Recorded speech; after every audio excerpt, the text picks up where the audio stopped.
Mr. President, Mr. Governor, what's your message to Governor Gavin Newsom inside of this facility? Well, the first thing you should do is come here and learn something, because they don't do this. They don't know. They wouldn't know where to begin, and if they did, it would cost them 100 times more.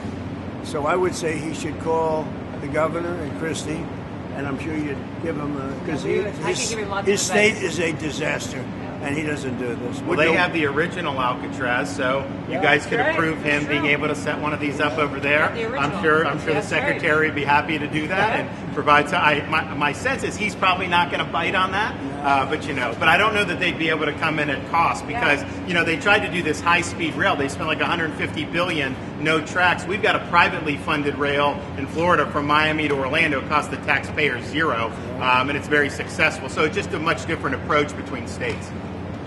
We're not going to let him get anywhere near Alcatraz. It'll cost 100 times more than they thought. Now, he ought to come here and study this because he could learn a lot. Yes? The first person checking into the room, sir. Tomorrow. Hopefully tomorrow, within the next 24 hours. They have the doctors, they have all the professionals. There's going to be a security sweep because there have been civilians here, so they will sweep this multiple times to make sure there's nothing can be used as weapons or any contraband. And then once that's cleared, then they'll do. So it's really up to Secretary. I know has got people in the queue, and so they'll be ready to receive.